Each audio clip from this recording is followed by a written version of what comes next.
So good afternoon, and thank you for being here. My name is Al Burke. Been working with the 401k for many years here. And this is Ken Kramer, the good-looking young guy. He is with Standard.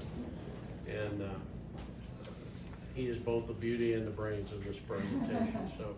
So we're going to talk about two things. We're going to talk about the new Roth option that you're going to have available to you starting September. And we're going to talk about some access to your account online and make sure we're getting up-to-date information and you're seeing how you can make changes, okay? But I want to talk about the Roth, and I want to talk about why that's an important option in your plan. Let me start off by saying nothing changes as far as what Nazareth matches in the plan, and nothing changes as far as your investment options in the plan, okay? Nothing changes on your withdrawal options from the plan.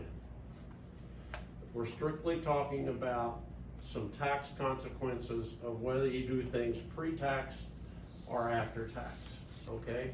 So no changes to investments, no changes to match, no changes on the withdrawal rules to speak of, okay. So,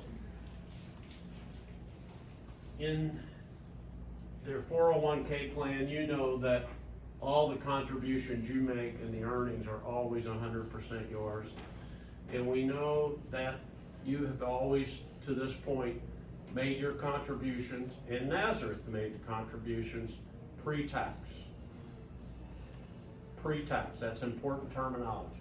So if you were going to save $100 in your retirement plan, you only have to make $100 because nobody's taking any taxes out of it. It's all pre-tax. And if you do the Roth with some or all of your contribution, you're going to switch from pre-tax contributions to after-tax contributions for whatever portion you put in the Roth. Okay? You with me so far? So, Roth option, you put the money in after tax. It grows tax-free while it's in there. Most importantly, when it comes out, it's going to come out tax-free. Okay? So the government always gives you 2 out of 3, they never give you all 3. So Roth, you get taxed on the contributions, but gross tax deferred or free comes out tax-free. That's 2 out of 3. On traditional, you're not taxed on what goes in, and it grows tax deferred. That's 2 good things. Third thing is it's taxed when it comes out. You get 2 out of 3, either way. So what you're deciding on is whether to take the tax deduction now, which is pre-tax, or to take the tax-free income at the end, which is Roth. You with me? Okay. So we're trying to give you some flexibility that you haven't had before. You didn't have any choices before. Everything went in pre-tax. We're now saying you can mix that up if you want to. You now have the flexibility of putting your portion in, some or all of it pre-tax, some or all of it after tax. Nazareth money will always be pre-tax. You don't have any choice on that. You have choice on what you put in, not what they put in. Okay? So the idea is pay the taxes when you think they're going to be lowest. That's kind of basic financial planning, right?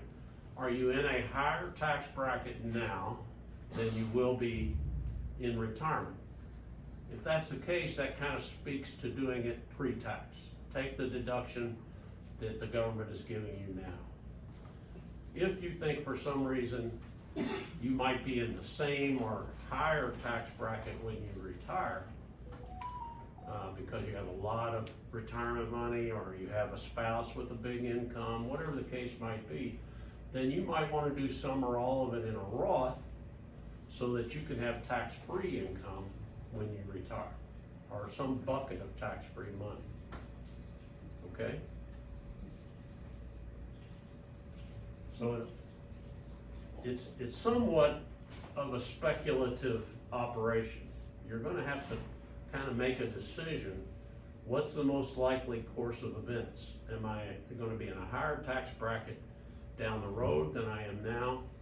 Or is this probably the higher tax bracket than when I retire? Most people are in lower tax brackets when they retire, but there is some belief that tax brackets are going to go up. Nobody has a good crystal ball on that. So, I say it's a tax-free distribution. You still have to live by the rules. It has to be in there 5 years. You have to be 59 and a half or something bad happened to you. But as long as it's in there 5 years, it's going to come out tax-free once you're 59 and a half. Okay?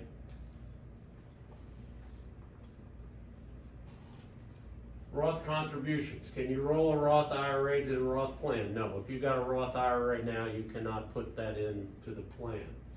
Can you roll over your Roth when you retire or leave here to a Roth IRA? Yes, absolutely. And you can let that keep rolling and rolling as long as you want. There are no requirements that you take money out of a Roth. So you can let that grow. With a traditional IRA, there are rules that say you have to take at least the minimum out when you get to age 72 and beyond. With a Roth, there is no such requirements. You don't have to take money out of a Roth ever. You can keep it growing, pass it on, no taxes when you pass it on, at least current rules. So those are a lot of advantages to Roth.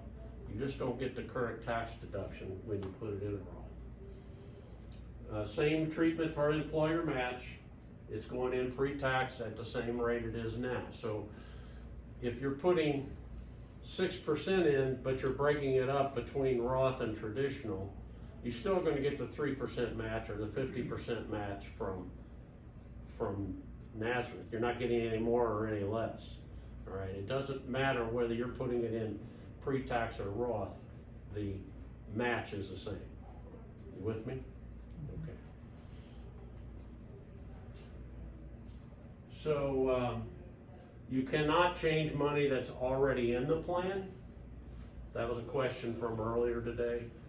So we're talking about new contributions, not money that's already there. The money that's already there is going to stay traditional as it has been. Again, tax-free if it's been there at least 5 years. Normal distribution rules apply, age 59 and a half. But if you have money in a Roth and you leave here and you're 45 years old or 50, you can roll that to your new employer's Roth if they have a Roth, or you can move it to a Roth IRA. You're not going to lose anything because you're not here till you're 59 and a half, for example. All right. Let me give you an example, and then I'll turn it over to the pro here. If you make $50,000, let's use round numbers, and you decide to put $5,000 into the 401k, your W-2 at the end of the year is going to say, you made 50, but you only have to pay taxes on 45 because you put 5 into the traditional pre-tax account. Okay? Same employee makes 50, but puts 3,000 in traditional and 2,000 in Roth. Now guess what the W-2 is going to say? It's going to say you made 50, but you put 3 in a traditional, so you only have to pay taxes on 47. The 2 you put in Roth gets taxed. Does that help as an example, what we're talking about here? But that 2 that went into the Roth gets to keep growing tax-free, come out tax-free, even though you decided not to take the tax break now. You're going to get it later. Okay? I'll be around. If I can make it any more confusing, I will. But you now have an option and flexibility you didn't have before. And we want you to have all the options that we can give you. Okay? All right. Turn it over to Ken. All right, thank you. I just want to spend a few minutes talking about just accessing your account, and then some changes that we're making online that it gives you the ability to put your beneficiary information online, where previously you may have created a form and turned that in. And then also just clarify some things about how to update your contributions, especially with the Roth. First of all, hopefully everyone has an online account. However, if you don't, I see most of you have grabbed a sheet of paper giving you step-by-step instructions how to create that. When you go to standard.com/retirement, you see the access login there. Right below that, it says don't have an account, start here. When you click on that, that'll take you through a series of screens. And when you walk through that, it'll ask you some questions to validate yourself. It'll then send you an email that you have to go to your email account, activate your account, and then go back in here to log in to access your account. But these are all step-by-step instructions here. If you have any questions, there's an 800 number, and I'll give you that number here in a little bit if you have any questions there. I highly encourage it, and I highly encourage it for a variety of reasons. The two most important reasons are the educational material that's available out there. That includes information about Roth, distributions, just for the planning in general, but also fraud protection is another key reason why. And when you set up your account, you set up multi-factor authentication. And when you do that, if someone did happen to steal your information somehow, and that information they tried to log into your account, you would get notified via, usually your phone is when most people where they get notified, letting you know that someone's trying to access there, and then they've got to validate themselves with a PIN that you would have potentially gotten. So that's another reason. I'll give you a third reason, and that is everything's available here for you. So instead of waiting for your statements, your account information is always available here, always updated. It's never old, it's always as of the last close. When you first log in, you want to go to My Account at the top. You'll see where the red arrow is. That's where all of the information is that's available. But once you're here, you'll see a variety of information. To change your beneficiary information, you'll see over on the right where that's pointed, change your beneficiary. That's where you'll go, and it'll walk you to the screen here where you'll update your primary and contingent secondary beneficiary information. A couple things about this is, one is if you don't know who your beneficiary is today, don't worry about it. Don't try to track it down. Don't bother Jennifer. Don't do any of that. Just go online and log in and set it up. Anything you put here supersedes anything else ever created. So this is where your information should be stored. Also, when you leave, if you ever leave here, hopefully when you retire, not sooner, but that information will stay out there. So that's where it becomes really handy, because if you don't have beneficiary information on file, it gets tied up in courts. It can be just delay the distribution. Your beneficiaries might not get the money until some extended period of time. So this is a good way to do it. A couple things. Your spouse, if you're married, will always be your primary unless you choose to elect someone else. And you can, but your spouse has to authorize that they're giving up that right to that. That's by law.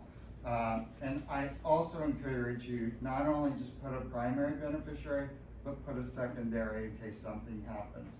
So those are important things to do and an action that you'll want to take. I'm going to back up a second. When you go into My Account, you'll see that it has a whole set of information there. So contributions, investments, investment performance, your account activity, that's your history. Statements, if you do want to see your statements, they'll have all your prior statements out there. All of that information is available, and you can change your settings, such as I want to get paper statements, or I want to get online. You can change all of that through here. The planning tools is also a great place to go, where you find all of this educational information, videos, that sort of thing. So if you can't get a hold of Al, this is a great tool to put on there. this is real, I really encourage you to go out and set up your account here. The other thing is Al mentioned, you know, we're adding Roth, and so that may get you thinking, maybe I wanna change how much I'm saving or how I'm saving. I wanna split between pre-tax and Roth, or I wanna switch.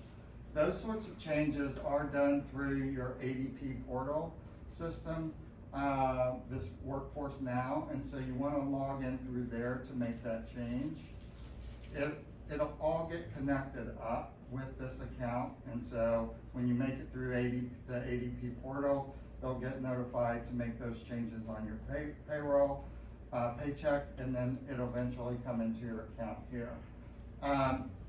If you do, I'm just gonna tell you, under my account in the contribution section, let me back up there. If you wander through that, there is the ability to go in and make changes to your deferral amount through here. We're encouraging you to go through the ADP route to make it more beneficial there.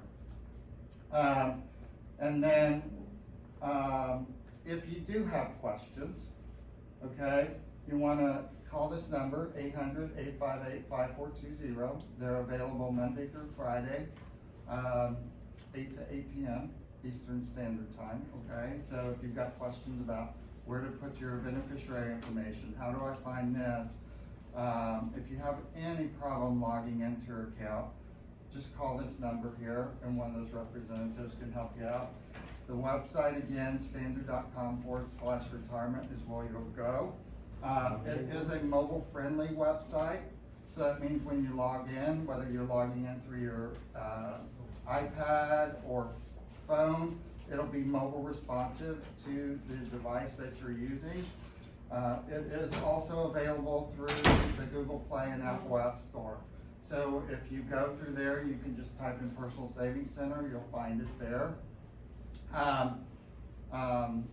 Not to confuse you, but if you go to your website, if you open up Safari or Google Chrome on your phone and just type in standard.com/retirement, you will go to the regular website. If you know how to do it on your phone, usually by the little arrow down at the bottom, you can say set to home screen. It'll make it look and feel just like the app would. So even though you can download an app, you can also go directly to the website itself and make it look like an app on your phone or personal device. And then that way you don't have to worry about updating the apps, but it is available there. If you do download the app, make sure you set up your account first online through the computer, and it'll work a lot better and everything. It'll be a better experience for you. And that's all we had today, unless you have questions about anything that we talked about.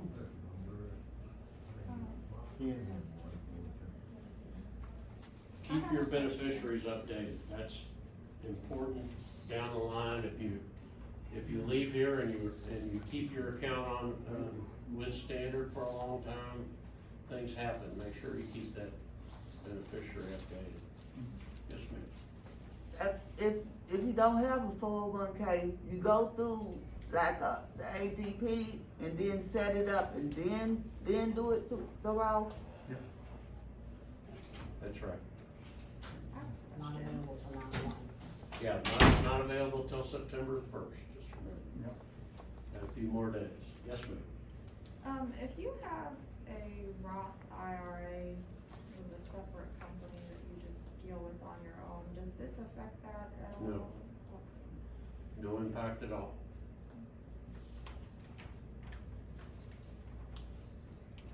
If you 60 when you put it in there, can you get it out at 60?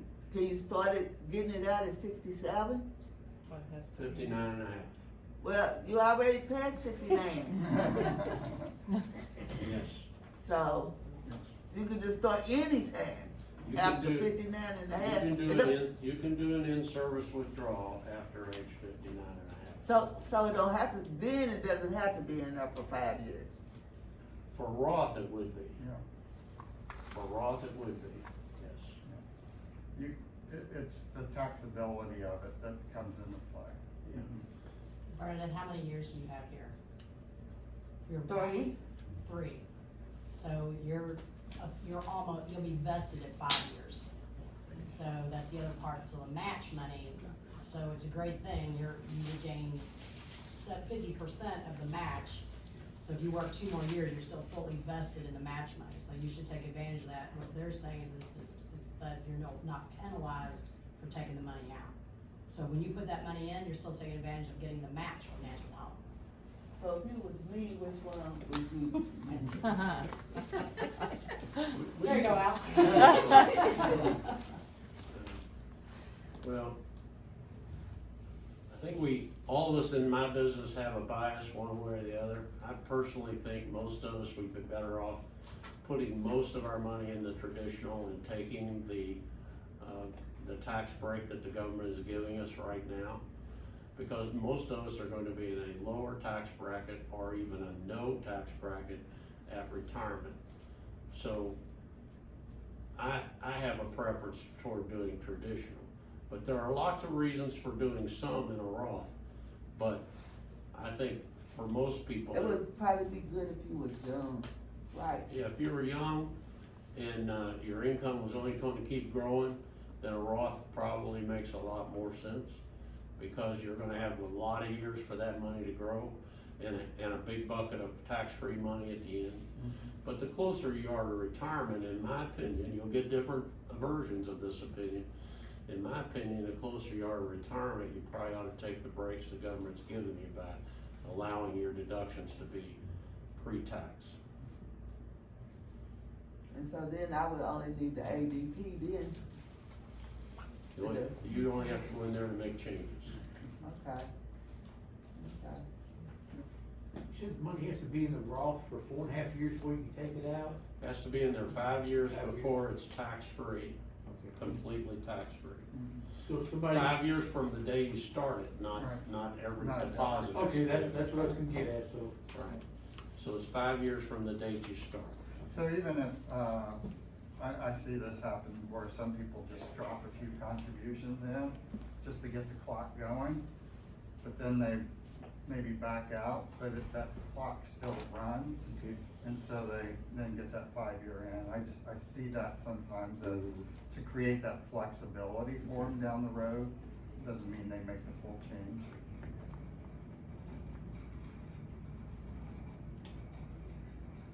Okay? Thank you Let us all. know if you have any Thank you all. questions. Thank you. Thank you. Thank you.